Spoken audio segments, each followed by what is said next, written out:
ओम उमा महेश्वराय नमः। ओम श्री विष्णवे नमः। आज कार्तिक मास के पूर्णिमा की आप सभी को ढेरों सारी शुभकामनाएं। आज आप सभी लोग सुनेंगे कार्तिक मास के त्रिपुरारी पूर्णिमा की व्रत कथा, विष्णु चालीसा का पाठ और आरती। पौराणिक कथा के अनुसार तारकासुर नामक एक राक्षस था। उसके 3 पुत्र थे, तारकक्ष, कमलाक्ष और विधुनमाली। तारकासुर ने धरती व स्वर्ग पर आतंक मचा रखा था और इससे परेशान होकर देवताओं ने भगवान शिव से उसका अंत करने की प्रार्थना की, जिसके बाद भगवान शिव ने तारकासुर का वध किया और इससे देवता बड़े प्रसन्न हुए। लेकिन उसके 3 पुत्रों को यह सुनकर बड़ा ही दुख हुआ और उन्होंने इसका बदला लेने के लिए ब्रह्मा जी की तपस्या की। उनकी तपस्या से प्रसन्न होकर ब्रह्मा जी ने तीनों से वरदान मांगने को कहा। तीनों ने ब्रह्मा जी से अमर होने का वरदान मांगा, लेकिन ब्रह्मा जी ने उन्हें इसके अलावा कोई दूसरा वरदान मांगने को कहा। इसके बाद तीनों ने किसी दूसरे वरदान के बारे में सोचा और इस बार ब्रह्मा जी से 3 अलग अलग नगरों का निर्माण करवाने के लिए कहा, जिसमें सभी बैठकर सारी पृथ्वी और आकाश में घूम सके। 1000 साल बाद जब हम मिले और हम तीनों के नगर मिलकर एक हो जाएं, और जो देवता तीनों नगरों को एक ही बाण से नष्ट करने की क्षमता रखता हो, वही हमारी मृत्यु का कारण हो। ब्रह्मा जी ने उन्हें यह वरदान दे दिया। ब्रह्मा जी के कहने पर मैदानों ने उनके लिए 3 नगरों का निर्माण किया। तारकाक्ष के लिए सोने का, कमला के लिए चांदी का और बिंदुमाली के लिए लोहे का नगर बनाया गया। तीनों ने मिलकर तीनों लोगों पर अपना अधिकार जमा लिया। इंद्र देवता इन तीनों राक्षसों से भयभीत हुए और भगवान शंकर की शरण में गए। इंद्र की बातों को सुनकर भगवान शिव ने इन दानवों का नाश करने के लिए एक दिव्य रथ का निर्माण किया। इस दिव्य रथ की हर एक चीज देवताओं से बनी। चंद्रमा और सूर्य से पहिए बने। इंद्र, वरुण, यम और कुबेर रथ के 4 घोड़े बने। हिमालय धनुष बने और शेषनाग प्रत्यक्षा बने। भगवान शिव खुद बाण बने और बाण की नोक बने अग्निदेव। इस दिव्य रथ पर सवार हुए खुद भगवान शिव। भगवानों से बने इस रथ और तीनों भाइयों के बीच भयंकर युद्ध हुआ। जैसे ही ये तीनों रथ एक सीध में आए, भगवान शिव ने बाण छोड़कर तीनों का नाश कर दिया। इसी वध के बाद भगवान शिव को त्रिपुरारी कहा जाने लगा। बोलिए भगवान श्री लक्ष्मी नारायण की जय। बोलिए भगवान श्री उमा महेश्वर की जय। अब सुनिए पूर्णिमा व्रत की दूसरी कथा। द्वापर युग में एक समय की बात है कि यशोदा जी ने कृष्ण जी से कहा कि हे कृष्ण, तुम सारे संसार के उत्पन्न करता, पोषण करता तथा उसके संहार करता हो।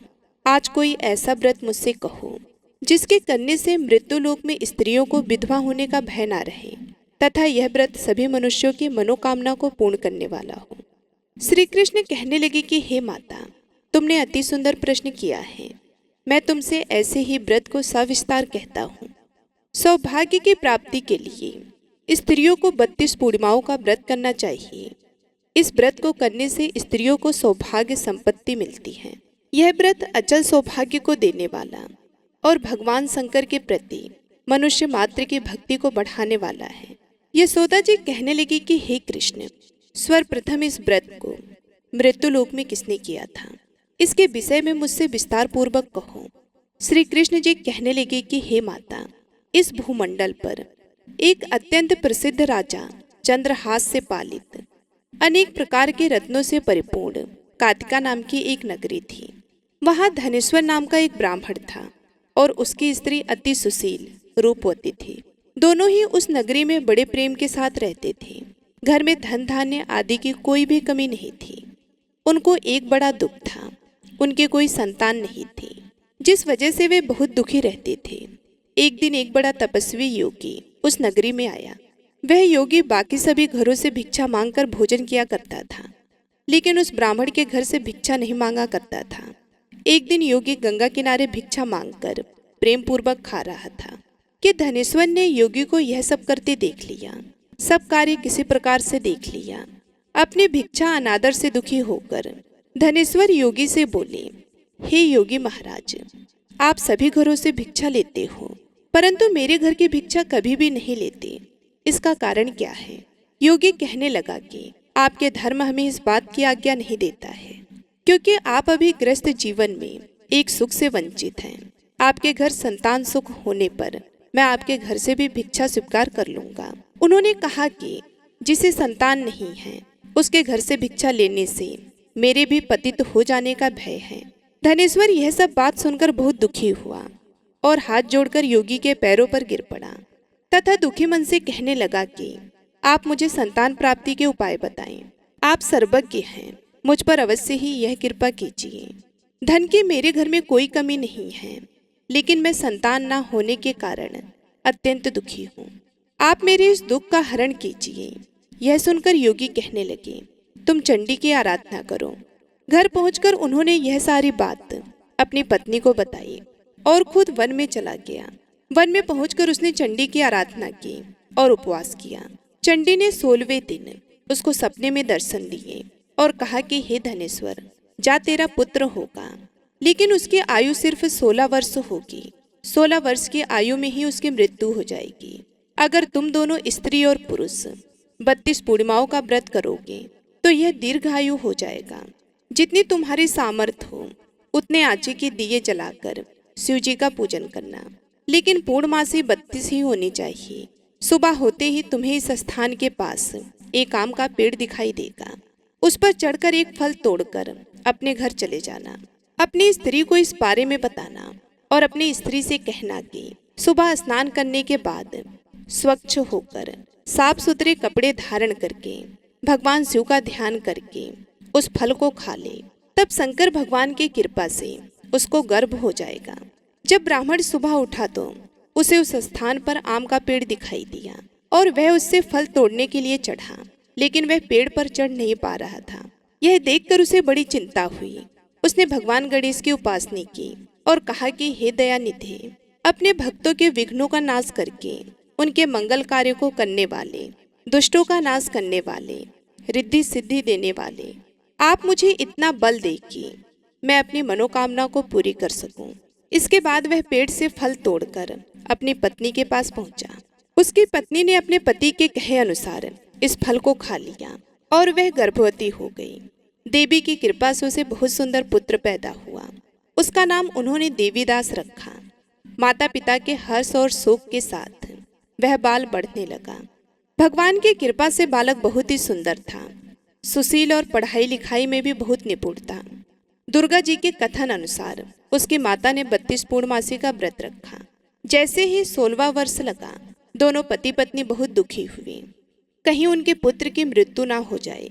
उन्होंने सोचा कि अगर उनके सामने यह सब हुआ तो वह कैसे देख पाएंगे।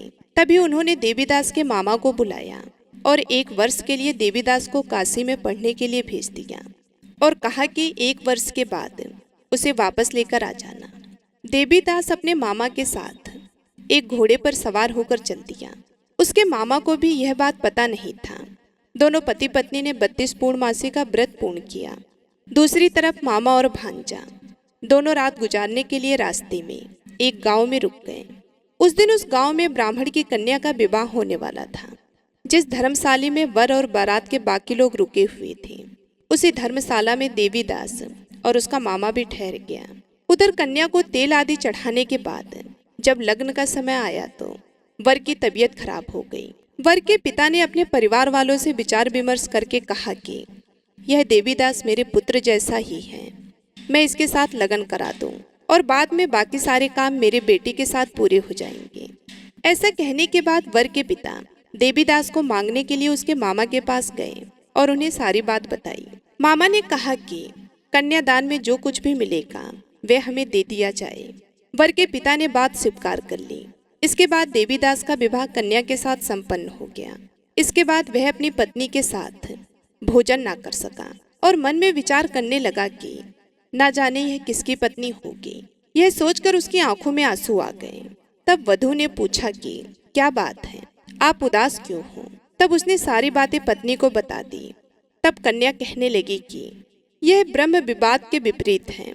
आप ही मेरे पति हैं और मैं आपकी पत्नी ही रहूंगी, किसी अन्य की कभी नहीं।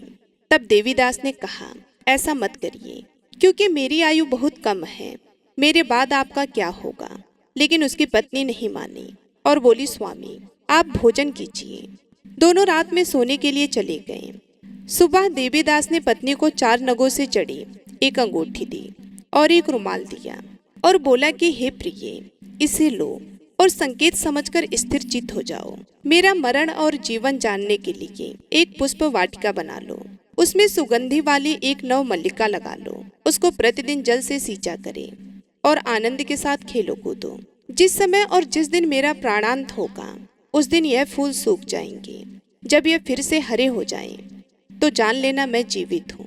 यह समझाकर वह वहां से चला गया। इसके बाद जब वर और बाकी बाराती मंडप में आए तो कन्या ने उसे देखकर कहा कि यह मेरा पति नहीं है। मेरे पति वह हैं जिनके साथ रात में विवाह हुआ था। इनके साथ मेरा विवाह नहीं हुआ है। अगर यह वही है तो यह बताए कि मैंने इनको क्या दिया है। साथ ही कन्यादान के समय जो आभूषण मिले उन्हें दिखाएं। कन्या की यह सारी बातें सुनकर वह कहने लगा कि मैं यह सब नहीं जानता। इसके बाद सारे बाराती भी अपमानित होकर लौट गए। भगवान कृष्ण बोले, हे माता, इस प्रकार देवीदास काशी चला गया। कुछ समय जब बीत गया तो एक सर्प उसको डसने के लिए वहां आया, लेकिन वह उसको काट नहीं पाया, क्योंकि उसकी माता ने पहले ही 32 पूर्णिमा का व्रत कर लिया था। इसके बाद खुद काल वहां पहुंचा। भगवान की कृपा से तभी वहां माता पार्वती और भगवान गणेश आ गए। देवीदास को मूर्छित दशा में देखकर माता पार्वती ने भगवान शिव से प्रार्थना की कि महाराज, इस बालक की माता ने पहले ही 32 पूर्णिमा के व्रत कर लिए हैं, आप इसको प्राण दें। भगवान शिव ने माता पार्वती के कहने पर उसे प्राण दान दे दिया। उधर उसकी पत्नी उसके काल की प्रतीक्षा कर रही थी। उसकी पत्नी ने जाकर देखा कि पुष्प और पत्र दोनों ही नहीं हैं, तो उसको बहुत आश्चर्य हुआ। और जब उसने देखा कि पुष्प वाटिका फिर से हरी हो गई, तो वह समझ गई कि उसका पति जिंदा हो गया है। इसके बाद वे बहुत ही प्रसन्न होकर अपने पिता से कहने लगी कि मेरे पति जीवित हैं, उनको ढूंढिए।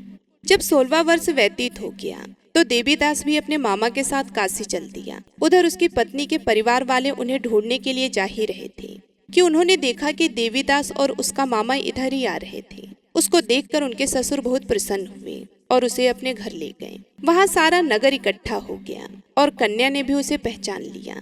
देवीदास ने इसके बाद अपनी पत्नी और मामा को लेकर वहां से चल दिया। उसके ससुर ने भी उसे बहुत सारा धन दहेज दिया। जब वह अपने घर की तरफ चल रहा था तो उसके माता पिता को लोगों ने खबर कर दी, तुम्हारा पुत्र देवीदास अपनी पत्नी और मामा के साथ आ रहा है। ऐसा समाचार सुनकर पहले तो उन्हें विश्वास नहीं हुआ, लेकिन जब देवीदास आया और उसने अपने माता पिता के पैर छुए तो देवीदास के माता पिता ने उनका माथा चूमा और दोनों को अपने सीने से लगा लिया। दोनों के आने की खुशी में धनेश्वर ने बहुत दान दक्षिणा ब्राह्मणों को दी। श्री कृष्ण जी कहने लगे कि इस तरह धनेश्वर को 32 पूर्णिमाओं के व्रत के प्रभाव से संतान प्राप्त हुई। जो स्त्रियां इस व्रत को करती हैं वे जन्म जन्मांतरों तक वैधों का दुख नहीं भोगती हैं और सदैव सौभाग्यवती रहती हैं। यह मेरा वचन है। यह व्रत संतान देने वाला और सभी मनोकामनाओं को पूर्ण करने वाला है। व्रत करने वाला चाहे स्त्री हो या पुरुष, भगवान शंकर की कृपा से संसार के सकल आनंद भोग कर अंत में आवागमन रहित होकर शिवलोक को प्राप्त होता है। तो प्रेम से बोलिए, श्री लक्ष्मी नारायण भगवान की जय, उमा महेश्वर भगवान की जय। अब सुनिए पूर्णिमा व्रत की दूसरी कथा। पौराणिक कथा के अनुसार एक बार की बात है, किसी नगर में एक सेठ और सेठानी रहते थे। सेठानी प्रतिदिन श्री हरि भगवान विष्णु की पूरी श्रद्धा से पूजा अर्चना किया करती थी, लेकिन उसका पूजा करना उसके पति यानी सेठ को बिल्कुल भी पसंद नहीं था। इसी कारण सेठ ने एक दिन अपनी पत्नी को घर से निकाल दिया। घर से निकाले जाने के बाद सेठानी जंगल की तरफ निकल पड़ी। रास्ते में जाते समय सेठानी ने जंगल में 4 आदमी को देखा जो मिट्टी खोद रहे थे।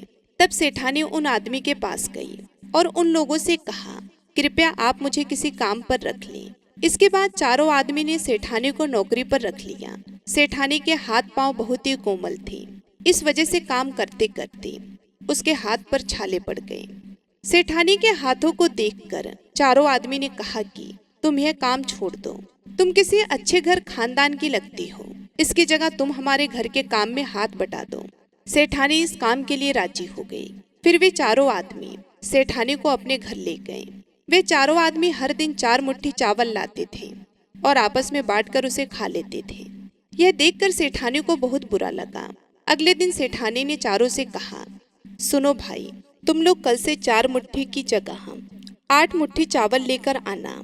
सेठानी के कहे अनुसार चारों आदमी अगले दिन 8 मुट्ठी चावल लेकर आए। उस चावल को सेठानी ने पकाकर सबसे पहले भगवान विष्णु को भोग लगाया और फिर चारों आदमी को परोसा। जब चारों आदमी ने उस भोग लगाए भोजन को खाया तो उन लोगों को बहुत स्वादिष्ट लगा। उन्होंने सेठानी से कहा कि बहन, आज जो तुमने खाना बनाया है वह बेहद ही स्वादिष्ट है। इस पर सेठानी ने कहा, यह भोजन भगवान विष्णु का जूठा है, इसी वजह से आप लोगों को यह बहुत स्वादिष्ट लग रहा है। उधर सेठानी के जाने के बाद से सेठ भूखा रहने लगा। आस पड़ोस के लोग उसे देखकर ताने भी मारते थे कि यह आदमी सिर्फ अपनी पत्नी की वजह से ही भोजन किया करता था। ऐसा बार बार सुनने के बाद सेठ एक दिन अपनी पत्नी की तलाश में जंगल की तरफ निकल पड़ा। रास्ते में सेठ को मिट्टी खोदते हुए वही चारों आदमी दिखाई दिए। उसे देखकर सेठ ने कहा, सुनो भाई, क्या तुम मुझे काम पर रख सकते हो? तब चारों आदमी ने उसे काम पर रख लिया, किंतु मिट्टी खोदने से सेठ के हाथों में भी छाले पड़ने लगे, यहाँ तक कि उनके बाल भी उड़ गए। यह देखकर चारों आदमी को सेठ पर दया आ गई और उसने कहा, सुनो भाई, तुम इस काम को छोड़ दो, तुम किसी अच्छे घर के लगते हो, तुम हमारे घर चलो, वहाँ कुछ कामों में हाथ बटा लेना। सेठ ने उन चारों की बातें मान ली और वह उनके साथ उनके घर चले गए। घर पहुंचने के बाद सेठ ने जैसे ही सेठानी को देखा वह पहचान गए, लेकिन सेठानी घूंघट में थी और सेठ के चेहरे को नहीं देख पाई। इसी वजह से वह अपने पति को नहीं पहचान पाई। हर दिन की तरह इस दिन भी सेठानी ने भोजन बनाकर विष्णु भगवान को भोग लगाया और सभी को खाना परोसने लगी। जैसे ही सेठानी सेठ को भोजन देने लगी तब स्वयं भगवान विष्णु ने सेठानी का हाथ पकड़ लिया और कहा कि यह तुम क्या कर रही हो?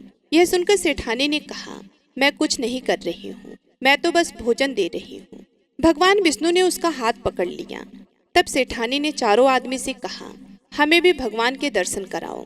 इसके बाद सेठानी हाथ जोड़कर भगवान विष्णु से अनुरोध करने लगी कि हे प्रभु, आप मेरी तरह इन्हें भी दर्शन दे। तब भगवान विष्णु वहां प्रकट हो गए। इस दृश्य को देखते ही सेठ ने सेठानी से क्षमा मांगी और उसे अपने घर साथ चलने को कहा। फिर चारों भाइयों ने बहुत सारा धन देकर अपनी बहन को विदा किया। इस घटना के बाद से सेठ भी भगवान विष्णु के भक्त बन गए और उनकी श्रद्धा पूर्वक पूजा करने लगे। ऐसा करने से सेठ सेठानी के घर फिर से धन की वर्षा होने लगी। मान्यता है कि पूर्णिमा का व्रत रखकर इस कथा को सुनने से भगवान श्री विष्णु जी की कृपा से सभी के घर धन धान्य से भर जाते हैं और सभी के दुख दूर होते हैं। तो प्रेम से बोलिए भगवान श्री विष्णु की जय। अब सुनिए विष्णु भगवान की आरती। ओम जय जगदीश हरे स्वामी, जय जगदीश हरे, भक्त जनों के संकट छड़ में दूर करे।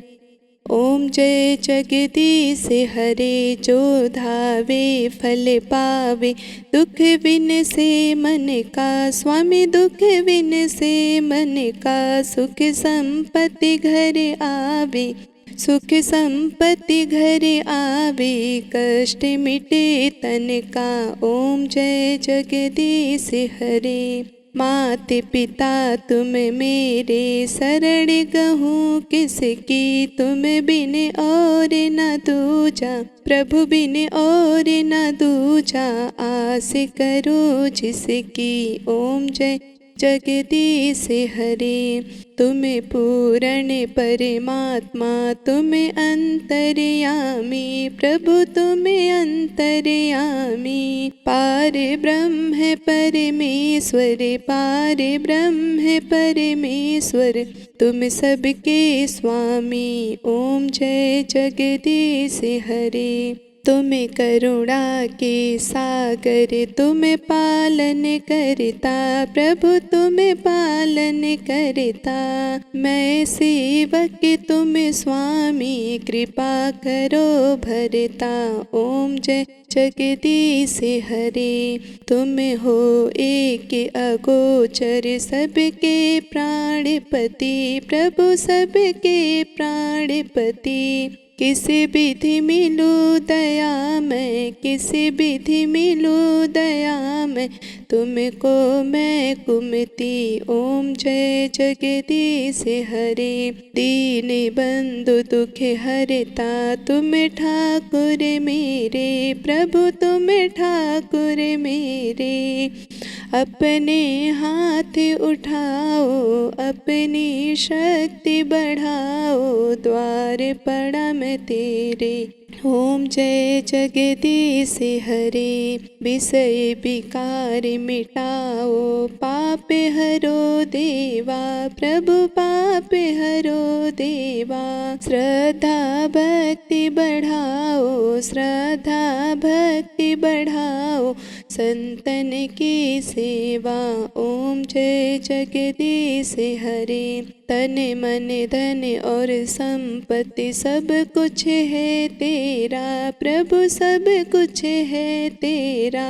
तेरा तुझको अर्पण, तेरा तुझको अर्पण, क्या लागे मेरा। ओम जय जगदीश हरे, जगदीश्वर जी की आरती जो कोई नर गावे, प्रभु प्रेम सहित गावे। कहते शिवानंद स्वामी, कहते हरि हरि स्वामी, मन वांछित फल पावे। ओम जय जगदीश हरे, ओम जय जगदीश हरे, प्रभु जय जगदीश हरे। भक्त जनों के संकट, दास जनों के संकट, क्षण में दूर करे। ओम जय जगदीश हरे, ओम जय जगदीश हरे, ओम जय जगदीश हरे, ओम जय जगदीश हरे। प्रेम से बोलिए भगवान विष्णु जी और माता लक्ष्मी की जय। आपको यह कथा पसंद आई हो तो वीडियो को लाइक करिएगा, शेयर करिएगा, कमेंट में भगवान श्री लक्ष्मी नारायण जी और उमा श्री महेश्वर भगवान की जय जरूर लिखिएगा। और चैनल पे नए हैं तो चैनल को भी सब्सक्राइब जरूर करिएगा। मिलती हूँ मैं आप सभी लोगों से अगले वीडियो में, तब तक के लिए नमस्कार।